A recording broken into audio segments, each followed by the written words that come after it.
My name is Vasu Chute.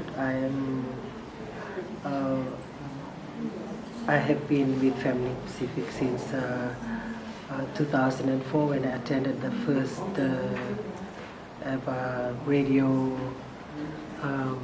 workshop, or when we presented with the first radio. I had been part of that team, and I live in Lambasa. I'm from Vanuatu, originally from the Waqa village, and I live and work in Lambasa till today. When we started in 2004, one thing that was really, I found that was key then was communication, especially at village level, at community level. Women were not talking. Women were. It was after the 2000 coup, and there was a lot of fears, a lot of traumas, and there were not enough programs or tools that were encouraging communities and women to participate and to be vocal. So with the involvement of FemLINKPACIFIC in community radio, I saw and I felt that that was really important at that time to involve women in talking about the issue. With the work that I was doing then in peace building, we were already doing grouping communities and women to come together in a safe space and talk and try and share about their issues and the concerns that they were facing.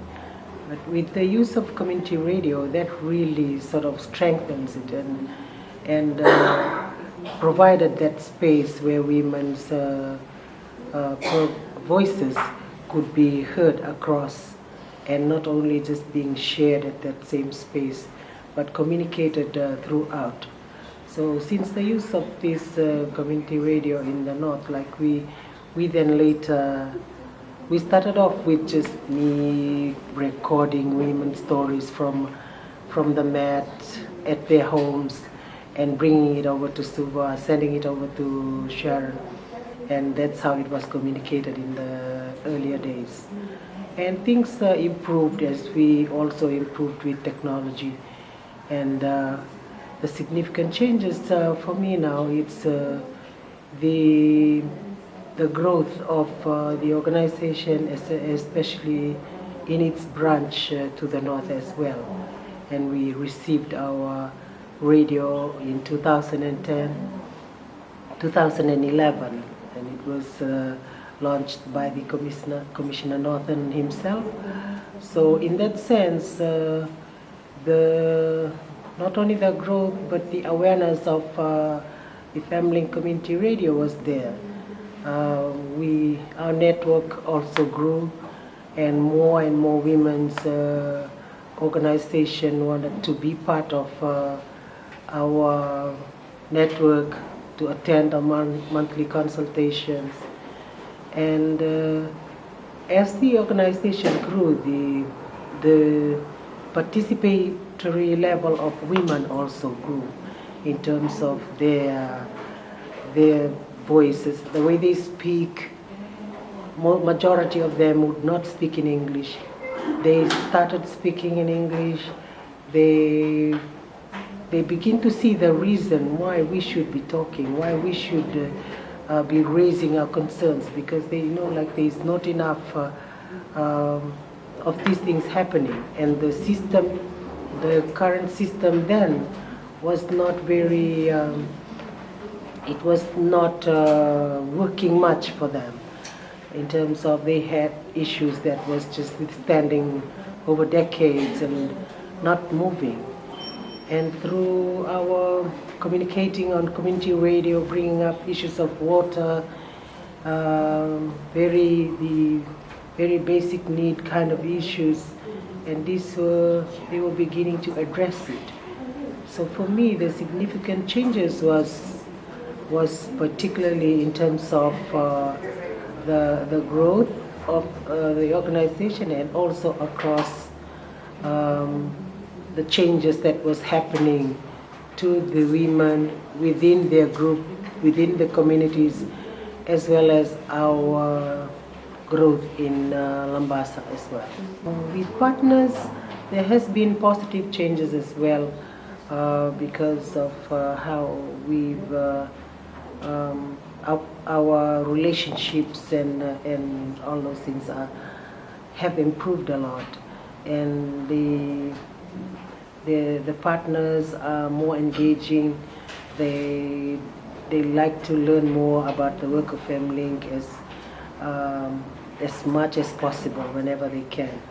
And there's one thing, like for me, in the past few years, we've never faced any problem or anything that would prevent us from doing the work that we do.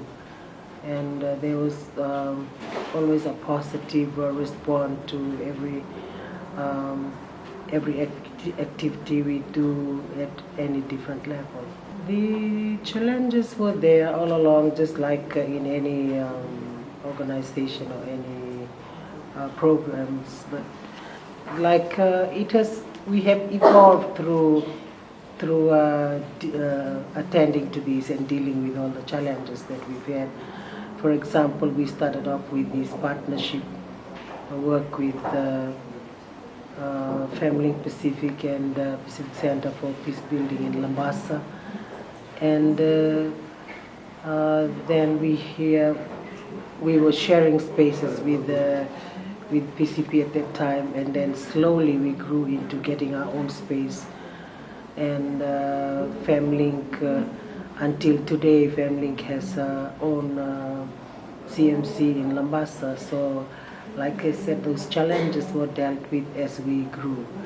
And communities with women, I don't think we had many challenges with the communities because they saw the importance of having this space, and they always invite us to communities. So in that sense, we had built a good relationship with communities over the past years.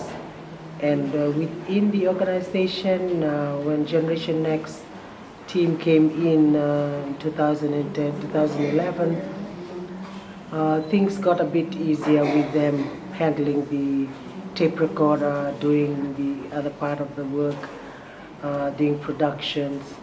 And I think, the challenges are being faced in terms of dealing with our growth as well. And I feel that IT technology has really helped in terms of creating that, enabling the environment for us. Within the networks, there has been changes because I feel that a lot has also come about in terms of how we organize the programs with them.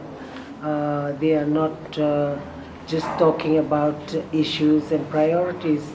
At the same time, they're talking about what are the solutions, or which next step do we take? Do we now go to, or who are the next people that we should be meeting with, whether it is local government or where it is another leader or a head that we will be needing to meet to try and find solution to the problem. And women themselves are beginning to address these issues, and in that sense, there were changes happening within the network in terms of development. They're building their own projects that address economic security. They're dealing with other projects that attend to environment, and so on. For 2015, I envisage that we will, in the north, especially I speak for the north, that we may have a more stronger, more confident team, and more independent in the way they attend to their work, in the way that they understand the reason why we do these things. And our network will also grow, and I'm hopeful that we will be having an extended arm in the north with our community radio down to Mbua and the Konrove as well in the 3 provinces. Right now we are based in Maduata and Lambasa, and there are the other 2 provinces, the Konrove and Mbua. And hopefully that by 2015 we will be reaching out more often to the Konrove, which is Savu and that area, as well as down to Mbua and the other side up to Undu Point, which share the both province of the Konrove and Maduata. And more young women will be engaging in our work as well. Yeah, I'd just like to say that I'm happy that I supported this process right from the beginning, because I felt at that time, like I said, it was communication was vital, and I'm happy to see that come to today, 10 years later, still communication is vital and it is needed. And we did the right thing. We were young women then trying to test out things, and we find that now 10 years down the road and looking forward, it's still the key thing, it's still needed. And I'm happy to see the outcome now today, that we have more women and more communities, and even at regional and national level, we are needed. And I do support this very much, and I hope and pray that that the FemLink network will grow and expand in years to come.